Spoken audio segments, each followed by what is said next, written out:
কিসের মিষ্টি স্যার? আপনি আমাকে খাওয়ানোর জন্য ডেকে এনেছেন? আজ আমার সন্তানের জন্মদিন। যখন জীবনে নুন আনতে পান্তা ফুরতো, তখন বড়লোকের সন্তানদের জন্মদিন দেখে খুব শখ হতো নিজের সন্তানের জন্মদিন করতে। বিধাতার কি নিষ্ঠুর খেলা! আজ আমার কত টাকা, অথচ নিজের সন্তান আমার কাছে নেই যে তার জন্মদিন পালন করি। তাই তোমাকে ডেকে এনেছি নিজের সন্তান মনে করে তোমার মুখে একটা মিষ্টি তুলে খাওয়াতে। আসলে বিধাতার খেলা কেউ বুঝতে পারে না। আপনি তবু তো আমার বাবা সেজে আমার জন্মদিনে আমার মুখের সামনে একটা মিষ্টি তুলে ধরেছেন, কিন্তু আমি তো আমার মাকে বলতে পারছি না, মা, আজ আমার জন্মদিন, তুমি আমাকে একটা চুমু খাবে না মা? একটা চুমু। আজ তোমারও জন্মদিন? ভালোই হলো। এসো, দুজনের দুঃখ কষ্ট একটু ভাগাভাগি করে নেই। তুমি মনে করো তোমার বাবা আমি, আর আমি মনে করি আমার সন্তান তুমি। নাও, মিষ্টিটা খাও। হ্যাঁ, খাও।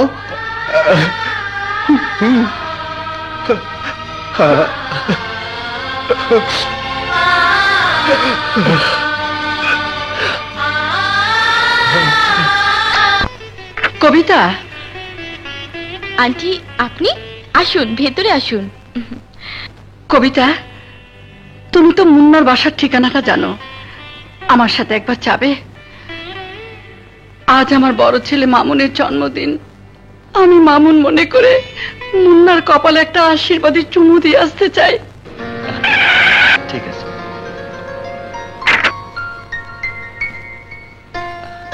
আসুন না স্যার, আমার ছোট্ট ঠিকানাটা দেখে যাবেন। একদিন অবশ্যই আসবো। আজ চলি।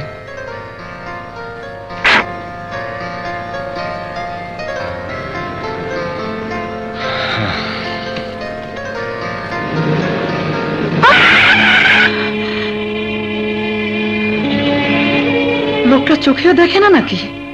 বড় লোকেরা কখনোই গরিবদের দেখে না। চলুন। মুন্না,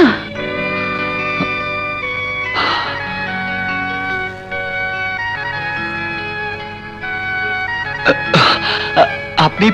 আজ আমার বড় ছেলের জন্মদিন। আমি ওকে আমার জীবন থেকে সরিয়ে দিয়েছি। কেন জানি তোমার কথাটা মনে হলো, তাই তোমাকে আমার মামুনের জন্মদিনে আদর করে তোমার কপালে একটা আশীর্বাদের চুমু দিতে চাই বাবা।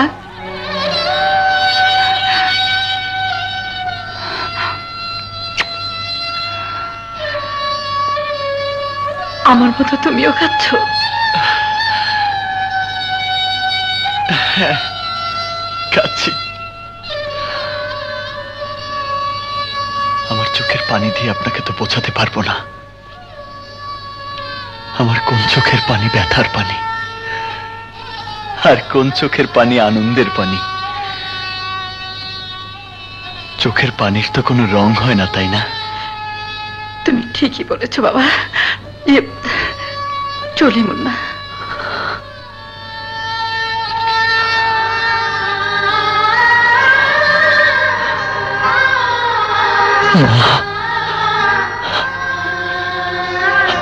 আজ তোমাকে দেবার মতো আমার কিছুই নেই মা। তোমার পালাটা তুমি নিয়ে যাও। তুমি কিছু বললে মুন্না? না তো। আচ্ছা,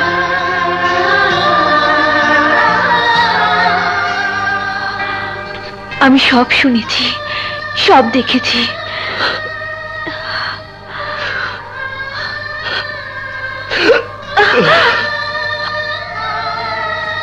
কি বলছো তুমি?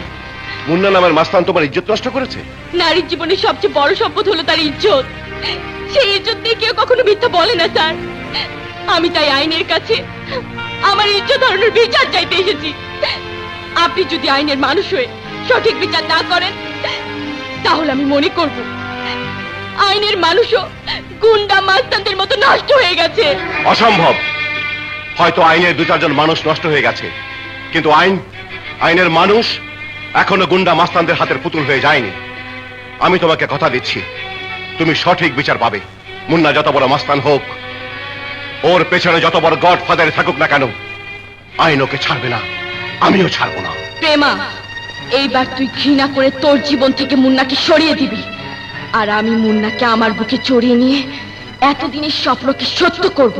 অসম্ভব, এটা একটা ষড়যন্ত্র। মুন্না এত খারাপ চরিত্রের হতে পারে না। যদি তোমার কথা সত্যি হয়, তাহলে এটাই প্রমাণিত হয় রেশমি নামের মেয়েটি আইনের কাছে মিথ্যে কথা বলেছে। অবশ্যই মিথ্যা কথা বলেছে, আর এই জন্য বলেছে মুন্নাকে রেশমি জোর করে কাছে পেতে চায়।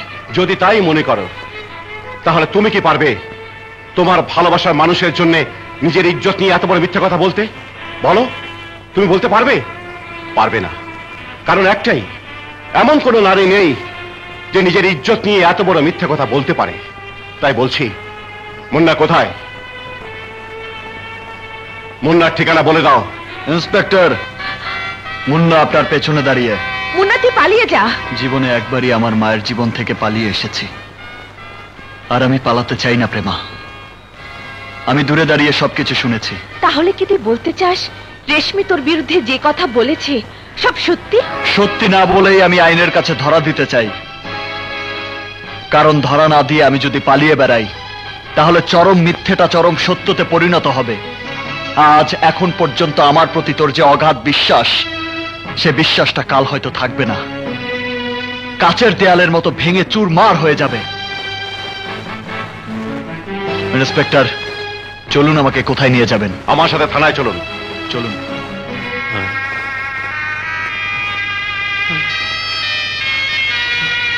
প্রেমা, পুলিশ আমার মুন্নাকে কেন নিয়ে যাচ্ছে? বাবা, রেশমি মুন্নার নামে ইজ্জত নষ্ট করার মিথ্যা অভিযোগ করেছে। মুন্না শুধু আমার, সারা জীবনের জন্য আমার হয়ে থাকবে। প্রেমার সামনে আমি মুন্নাকে নিয়ে বাসর করব। রেশমি, তুই কি মনে করেছিলি তোর মিথ্যে কথাতে আমি মুন্নাকে ভুল বুঝে ঘৃণা করে আমার জীবন থেকে দূরে সরিয়ে দেব? কখনো না। তোর প্রেম মুন্নাকে জোর করে পাবার জন্য নিজের ইজ্জত নিলাম করে দিতে পারে, কিন্তু আমি আমার মুন্নাকে ভুল বুঝে আমার জীবন থেকে দূরে সরিয়ে দিতে পারি না। আর একটা কথা, মুন্নার যদি তোর জন্য এতটুকু ক্ষতি হয়, তাহলে তোকে আমি খুন করে ফেলবো। আমাকে খুন করার কথা বলছিস? আরে আমি তো তোকে খুন করব। মুন্নাকে যদি আমি না পাই, তাহলে তোকেও পেতে দেব না। ইন্সপেক্টর রহমান, আমার কাছ থেকে অনেক হারাম খেয়েছিস, প্রয়োজনে তোকে আরো হারাম খাওয়াবো। তো একটা কাজ তোকে করে দিতে হবে। কি কাজ? থানার ছেলে মুন্নাকে টর্চার করতে করতে মেরে ফেলতে হবে।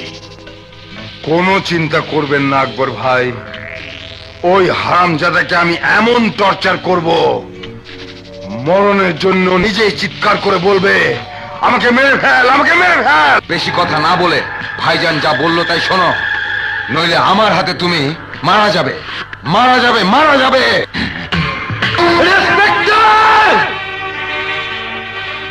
বাঁচতে চাইলে আমাকে মেরে ফেল, আমি বেঁচে থাকলে কিন্তু তুই বাঁচতে পারবি না। তোকে মেরে ফেলার জন্য কত টাকা পেয়েছি? 5 লাখ নতুন কর করে নোট।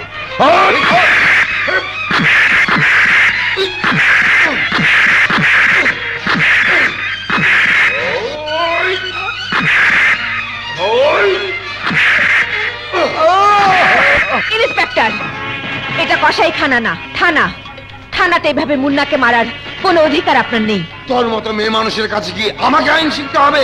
যা বাইরে বসে থাক, যাওয়ার সময় মুন্না লাশ নিয়ে যাবি। তাহলে তুমিও শোনেন ইন্সপেক্টর, মুন্নাকে তুমি গ্রেফতার করনি, গ্রেফতার করেছে মাসুদ। আমি তার কাছে যাব, তাকে জিজ্ঞেস করব কোন আইনে গ্রেফতার করা আসামিকে অন্য একজন ইন্সপেক্টর টর্চার করে মেরে ফেলতে পারে। যা শালি তোর দুলা ভাইয়ের কাছে যা, যদি বাঁচাতে পারিস বাঁচা। মুখ সামলে কথা বলবি। এই দেখছি তেজ এখনো কমেনি।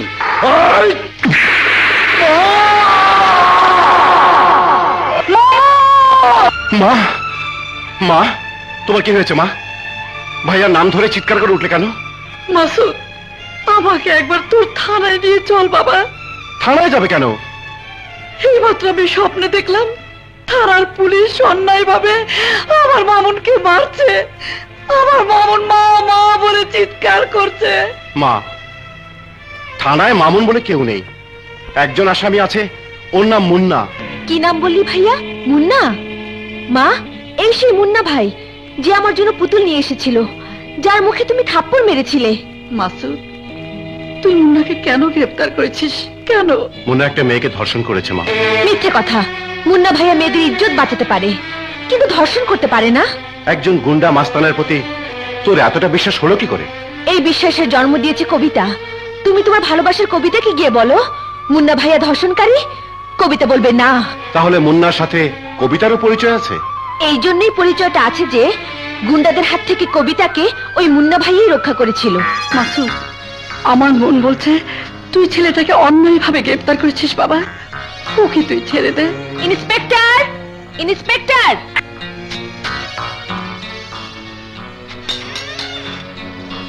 কি ব্যাপার? মুন্নাকে আসামি হিসেবে গ্রেফতার করেছেন, ভালো কথা, কিন্তু মুন্না আসামি হিসেবে প্রমাণিত না হওয়ার আগ পর্যন্ত কোন আইনে আছে থানার মধ্যে টর্চার করে মেরে ফেলবেন? কি বলছো তুমি? একবার থানায় গিয়ে দেখুন আপনার আরেক অফিসার কিভাবে মুন্নাকে টর্চার করছে। শুনুন, আপনাদের শরীরে আইনের পোশাক আছে বলেই ভুলে যাবেন না আপনারা কোনো মায়ের সন্তান। তাই আসামি হলো ভুলে যাওয়া উচিত নয়। মুন্নাও আপনার মায়ের মতো কোনো মায়েরই সন্তান। এই আকরাম জীবিত থাকতে মুন্নাকে থানাতে আটক করে রাখতে পারে এমন কোন পুলিশ অফিসার ওই থানাতে নেই। নাদিম! Yes boss. গাড়ি বের কর। ইন্সপেক্টর রহমান, আপনাকে এত বড় ক্ষমতা কে দিয়েছে? আমার গ্রেপ্তারকৃত আসামিকে আপনি এইভাবে টর্চার করছেন? আমাকে কেউ ক্ষমতা দেয়নি, আমি টর্চারও করতে চাইনি।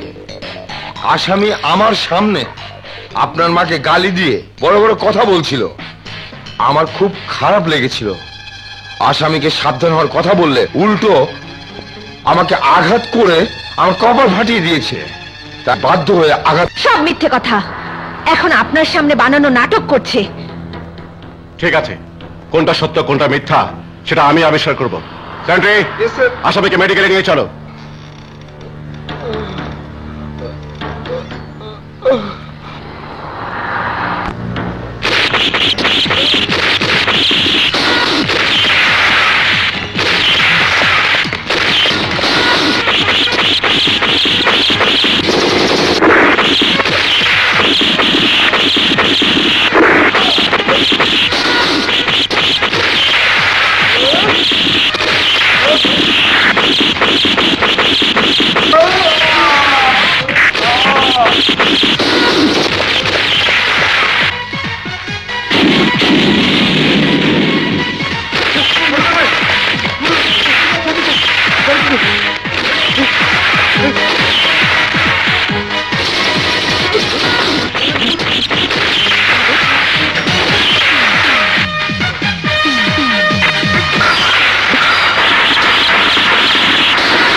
এই অবস্থায় আমি আপনাকে যেতে দেবো না।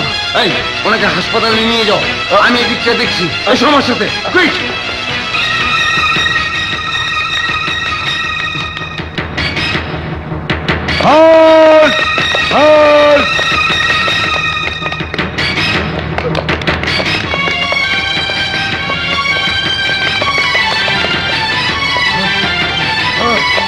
Oh!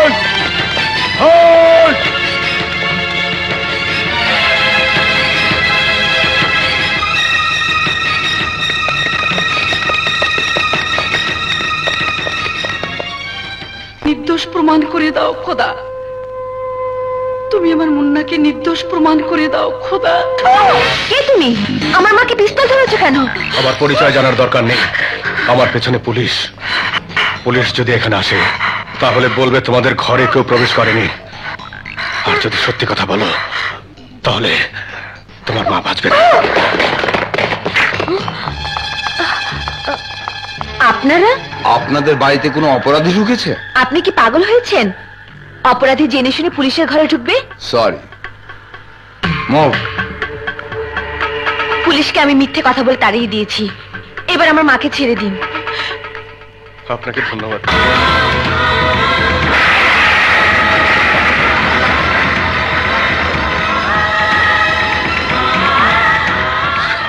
তুমি?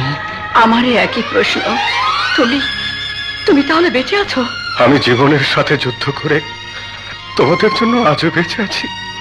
বলো শাহানা, এতটা বছর তোমরা কেমন ছিলে, কেমন আছো? এক যুগ পর আমাকে জিজ্ঞাসা করছো আমি কেমন আছি? আমি মরিনি। আমিও জীবনের সাথে যুদ্ধ করে বেঁচে আছি।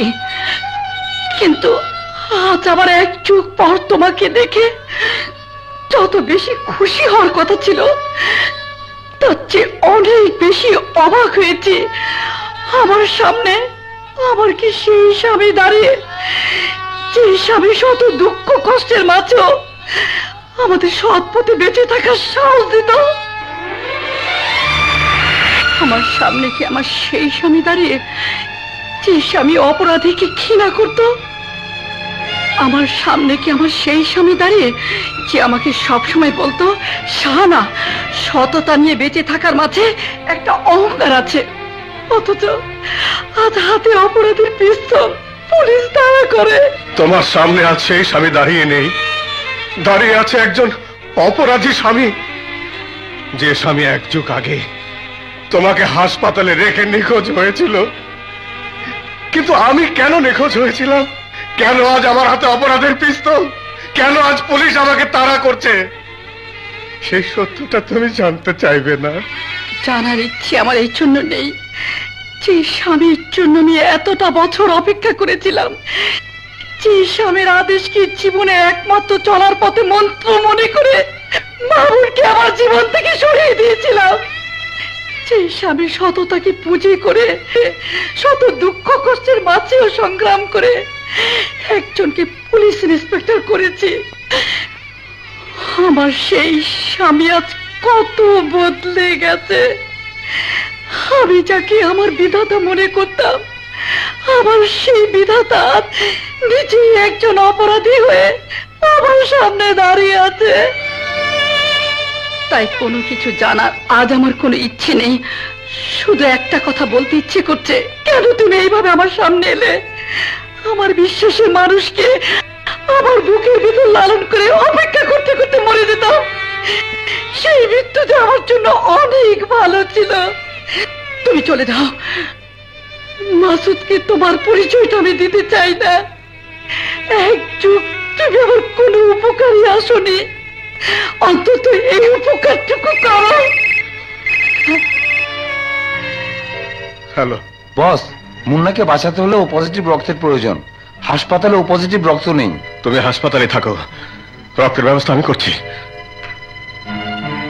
শাহানা, তুমি যখন আমার কোনো কথাই শুনবে না, আমি বলতে চাই না, আমার এই জীবন নিয়ে না হয় আমি থাকবো। তুমি একটা চরম সত্য কথা বলেছ। এক যুগ আমি তোমার কোনো উপকারে আসিনি। আজ আজ তুমি আমার একটা উপকার করো। একটা ছেলেকে আমি সন্তানের মতো জানি, ও মৃত্যুর সাথে লড়াই করছে। অন্তত অন্তত তোমার সন্তান মনে করে তুমি ওর জন্য তোমার রক্ত দিয়ে এসো। ওর গ্রুপ আর তোমার রক্তের গ্রুপ একই গ্রুপ। আকরামের জন্য এক জীবন পাতে এই উপকারটুকু করো, এই উপকারটুকু করো।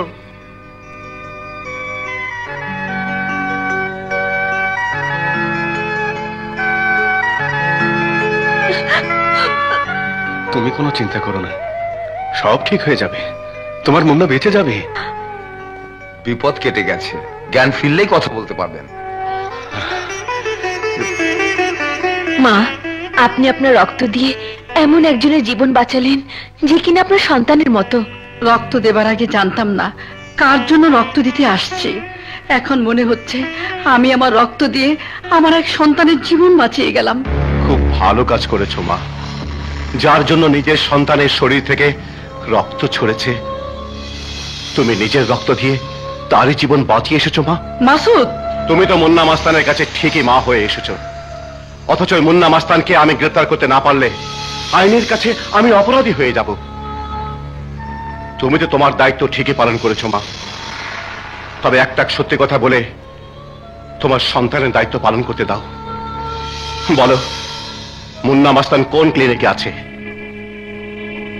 চুপ করে থেকো না মা, বলো কোন ক্লিনিকে আছে। আমি মুন্নাকে গ্রেফতার করব, তবে আমি তোমাকে কথা দিচ্ছি মা, রেশমি নামের মেয়েটি যদি আমার কাছে মিথ্যে কথা বলে থাকে তাহলে মুন্না অবশ্যই ছাড়া পাবে। আহসান ক্লিনিকে। বিশ্বাস না হয় সমস্ত ক্লিনিক খুঁজে দেখতে পারেন, মুন্না এখানে নেই। মুন্নার জ্ঞান ফিরে আসার সাথে সাথে মুন্নার বাবা আকরাম সাহেব মুন্নাকে এখান থেকে নিয়ে চলে গেছে। মুন্নার বাবার ঠিকানা আপনি জানেন?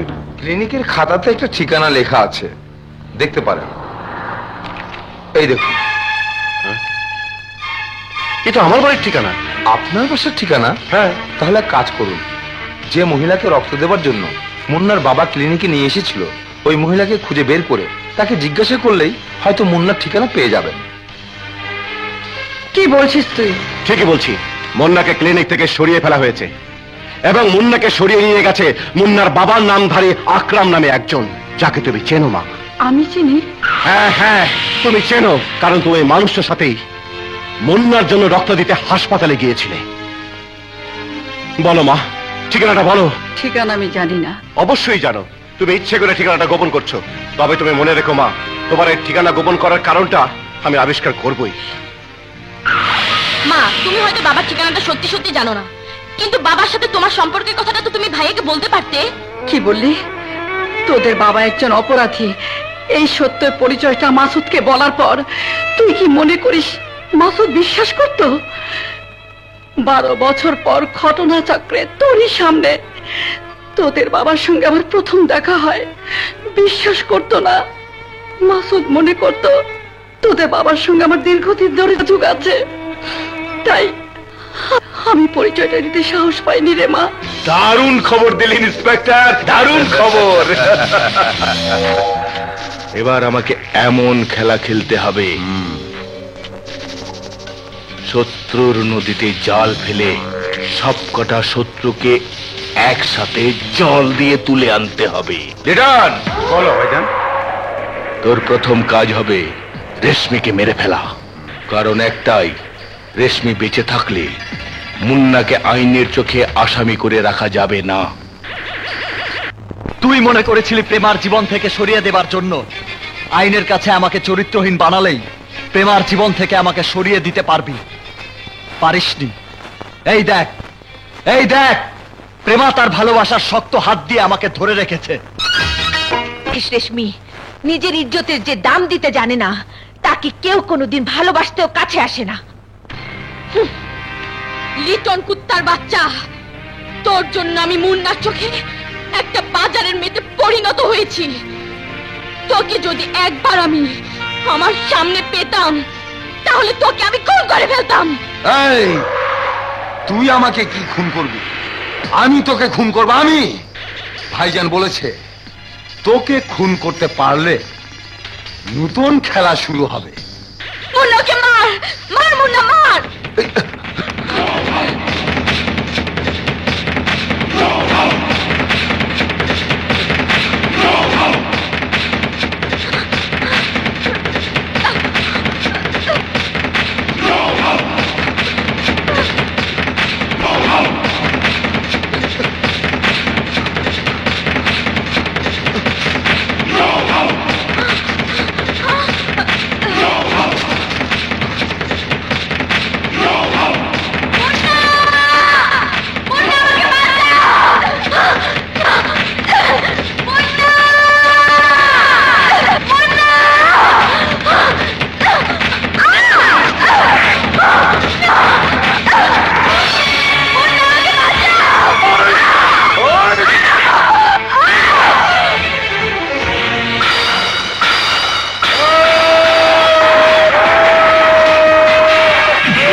প্রেমা, ওই কুত্তার বাচ্চার জন্য আমি মিথ্যে কথা বলেছিলাম।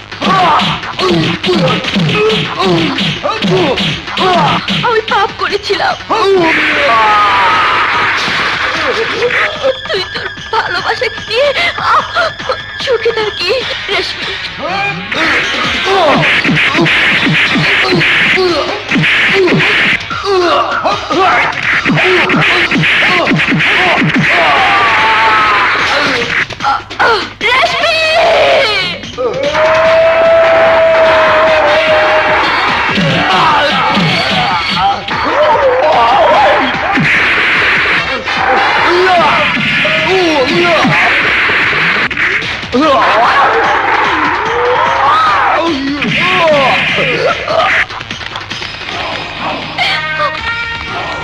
মুন্না, পুলিশ!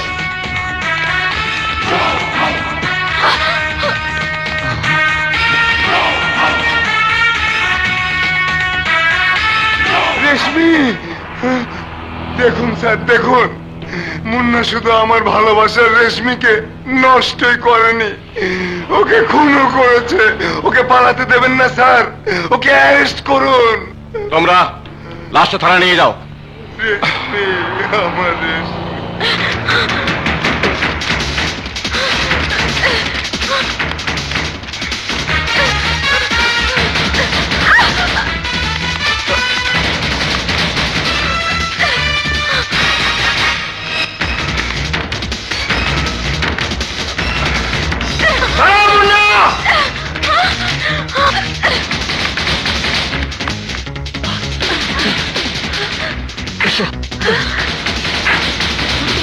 মুন্না ভাই, আপনি?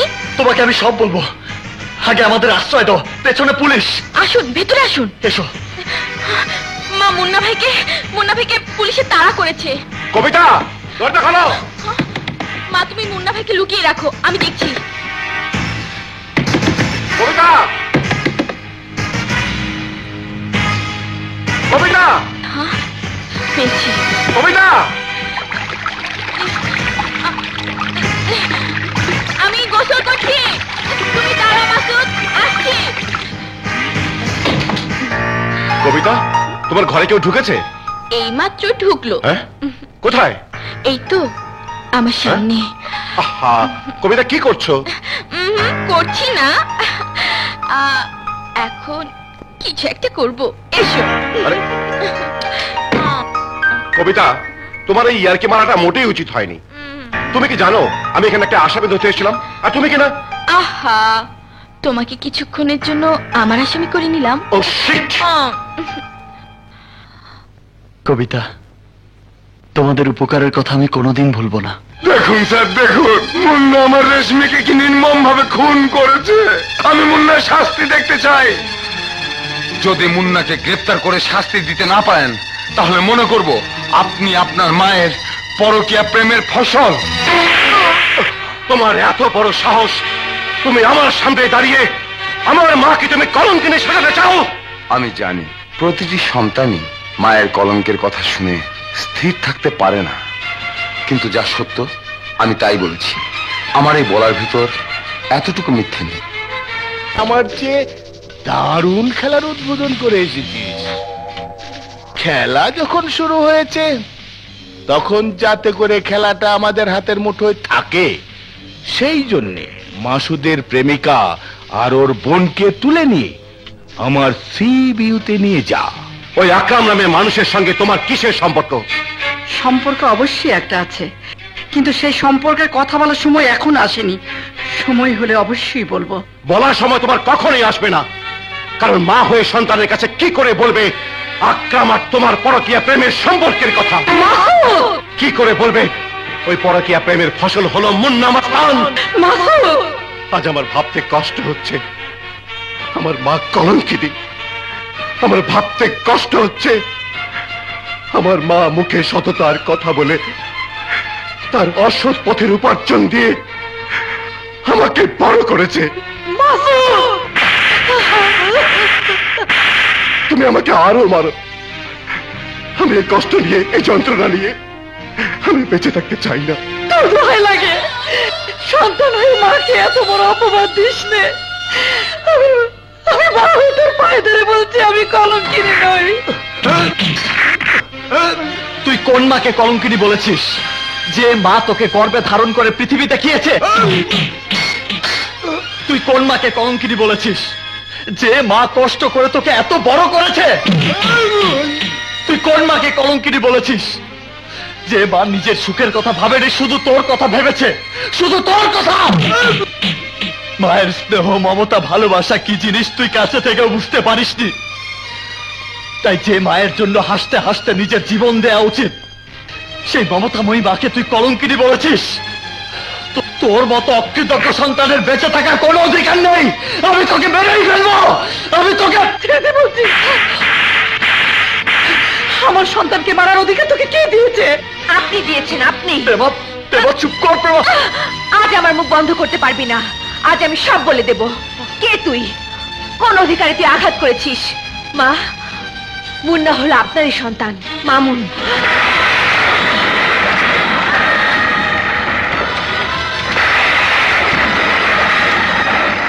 আপনার কসমের জন্য মুন্না আপনার সামনে তার নিজের পরিচয় দেয়নি। তাই এখনো জিজ্ঞেস করবেন কোন অধিকারে হাত তুলেছে? তুই দেখছি আমার চেয়ে বড় পাষাণ রে। মায়ের সামান্য অভিমানের দাম দেবার জন্য মাকে সামনে পেও মা বলে ডাকিস নে। এত অভিমান তোর। কি হলো, মা বলে ডাকবি না?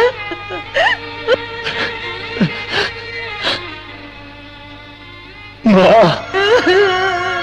মামুন, আমার মামুন। সন্তানকে তো তোমার বুকে টেনে নিলে, তুমি আমাকে তোমার বুকে ঠাক দেবে না? মাসুদ, যার সাথে তুই আমার পরকীয়া সম্পর্কের কথা বলেছিলি, ওই তোদের সেই জন্মদাতা।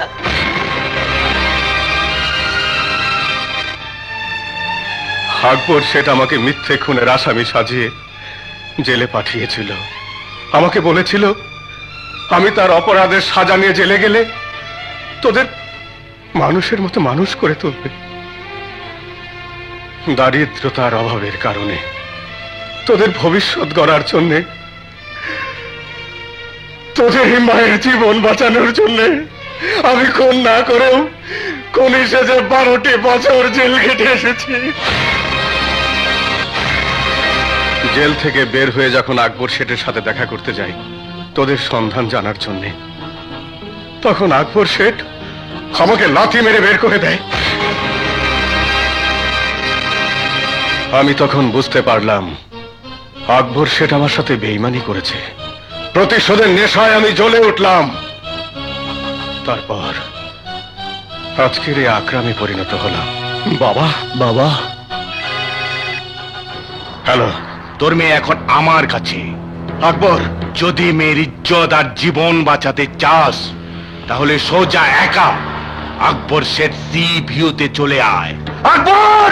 মাসুদ ভাই, মাসুদ ভাই, আকবর শেঠের ভাই রিটন আমাকে আঘাত করে আমার সামনে থেকে জোলাকে তুলে নিয়ে গেছে। কোথায় নিয়ে গেছে? আকবর শেঠ এইমাত্র টেলিফোনে এই কথাটাই আমাকে জানিয়েছে। আর সি ভিউতে আমাকে একা যেতে বলেছে। তুমি আজ একা যাবে না, তোমার সাথে তোমার 2 সন্তানও যাবে। আকবর শেঠ!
Hands up.